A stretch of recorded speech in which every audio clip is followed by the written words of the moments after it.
Beneath the unforgiving sun of the South Dakota Badlands, a discovery was made. A fissure, no wider than a man's shoulders, leading down into the dark. For Dr. Evelyn Reed, it was the culmination of a lifetime's work. For decades, she'd chased whispers from Lakota folklore, tales of a stone city that slept beneath the earth. Her colleagues called it a fool's errand.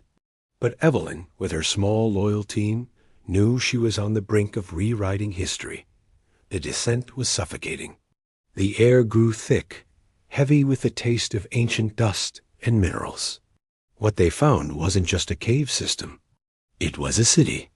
A sprawling, impossible metropolis, stretching into an abyss of darkness. But this city wasn't built of quarried stone. It was bone. Petrified bone, fused with shimmering, iridescent silica, forming archways like massive rib cages and spires that resembled colossal vertebrae. It was a necropolis of unimaginable scale, silent and waiting. Evelyn's goal was to prove the existence of a forgotten civilization. What she found was a prison, a mausoleum. This wasn't a city for the living. It was a trap. The first to fall was Ben, their young geologist. He complained of a stiffness in his joints, a deep, grinding ache. They chalked it up to the cramped tunnels and damp air. But then they saw it, a gray, stony sheen spreading across his skin. His fingers, once nimble on his rock hammer, were fusing together, hardening into a single, calcified mass. He was turning to stone, and he was still horrifyingly aware. Panic set in. This wasn't a sickness. It was a curse. The very air they breathed, the dust that coated their gear, was part of a slow, horrifying process of petrification. The city wasn't just a place.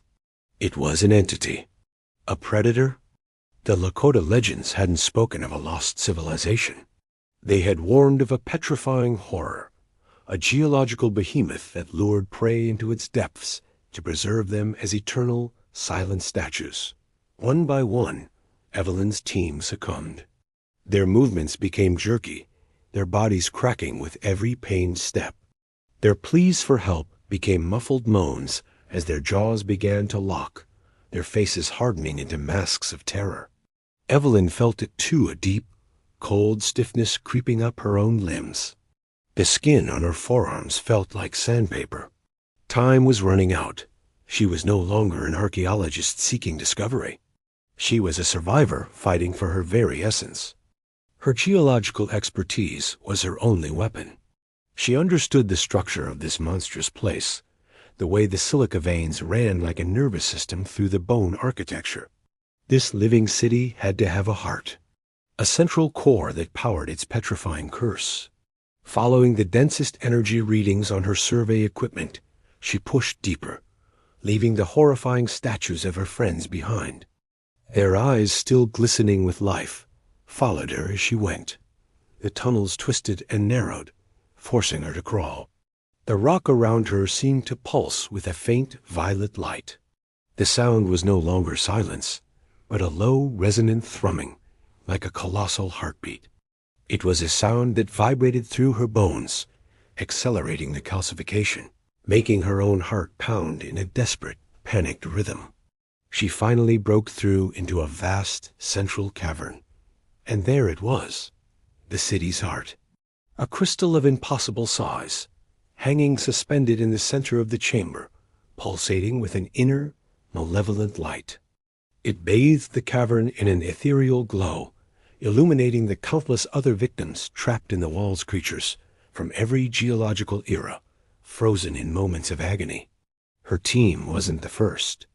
They were just the latest acquisitions for this eternal collection. As she stepped into the chamber, the city became fully aware of her. Massive bone structures shifted and groaned, pillars of vertebrae twisting like serpents, trying to block her path, to crush her. The petrified forms of her team members, now scattered around the chamber like grotesque garden statues, turned their heads. Their voices, now a grating, stony rasp, called her name, begging her to join them, to give in. But Evelyn was a fighter. She had dedicated her life to breaking through the Earth's secrets, and she would not let the Earth claim her. In her pack were the small, high-yield charges they used for geological surveys, improvised explosives.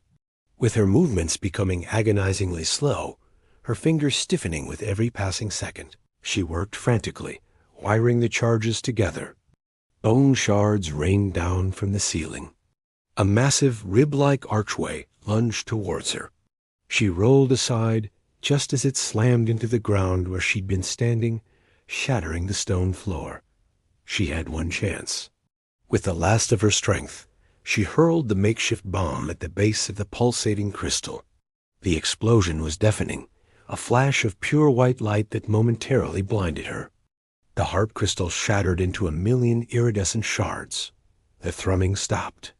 A violent, world-ending tremor shook the entire city to its foundations. The petrifying curse was broken. A horrifying shriek, like the grinding of continents, echoed through the cavern as the city began to die. The bone architecture cracked and crumbled, turning to dust and sand. The ceiling collapsed. The floor gave way. It was total, apocalyptic collapse. Evelyn ran. She scrambled through collapsing tunnels, a tidal wave of dust and debris chasing her heels. The agonizing stiffness in her limbs began to fade, replaced by the desperate burn of adrenaline. She saw a sliver of daylight, a narrow fissure that had opened during the chaos. She squeezed through, rock scraping her skin, and clawed her way up towards the light. She burst onto the surface, gasping the clean, open air of the Badlands, just as the ground behind her gave one final, violent heave and collapsed inward, sealing the tomb of the petrified city forever. Covered in grit and dust, the sole survivor of a nightmare etched in stone, Evelyn Reed lay on the earth, shaking, as the last vestiges of the ancient horror were buried beneath her feet. History had been found, and then, mercifully, it had been lost again.